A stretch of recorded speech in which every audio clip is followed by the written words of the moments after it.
പ്രവർത്തകരെ ആവേശത്തിലാക്കി രാഹുൽ ഗാന്ധി മാളയിൽ. മാളയിലെ തെരഞ്ഞെടുപ്പ് പ്രചാരണ വേദിയിൽ നടത്തിയ പ്രസംഗത്തിൽ രാഹുൽ പിണറായി വിജയനെയും പ്രധാനമന്ത്രി നരേന്ദ്രമോദിയെയും കടന്നാക്രമിച്ചു.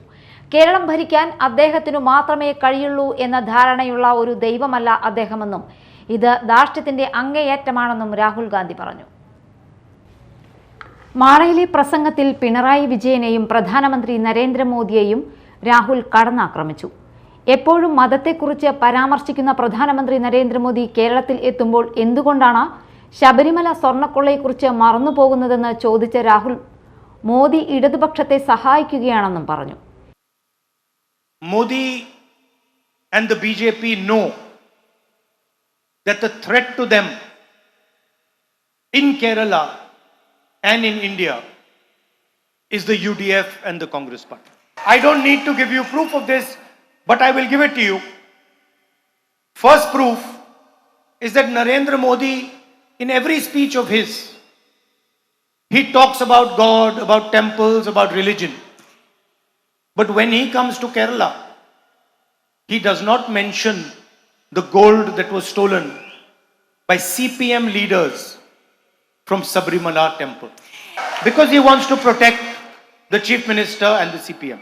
So he has forgotten God, he has forgotten Hinduism, he's forgotten temples, because he wants to help them. Second thing, I fight the BJP, I fight the RSS. They've taken away my government house. They've taken away my membership from Lok Sabha. They attack me every day. I've been interrogated 55 hours by the ED. Income tax department is attacking me. Anybody who attacks the BJP gets attacked. But your chief minister and his family do not get attacked for some reason. There is no interrogation of your chief minister and his family. There is no ED, there is no CBI, there is no pressure on him, there is no attack by Narendra Modi on him. So it is pretty clear that what we are fighting is a partnership. കേരളത്തിൽ എമ്പാടും മുഖ്യമന്ത്രിയുടെ മുഖം പതിച്ച പരസ്യ ബോർഡുകളാണ്. അതിൽ എഴുതിയിരിക്കുന്നത് മറ്റാരാണ് എന്നാണ്. കേരളം ഭരിക്കാൻ അദ്ദേഹത്തിന് മാത്രമേ കഴിയുള്ളൂ എന്ന ധാരണയുള്ള ഒരു ദൈവമല്ല അദ്ദേഹം.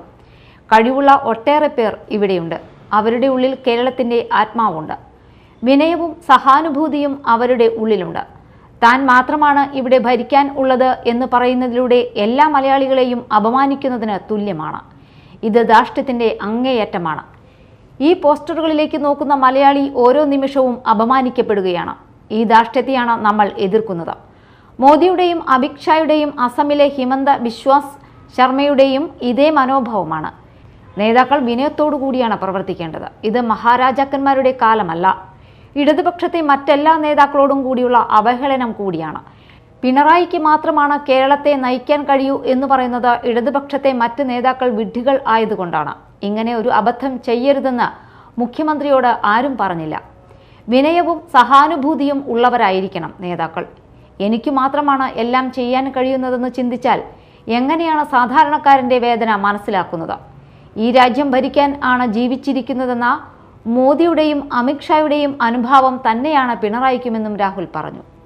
Media time, Mala.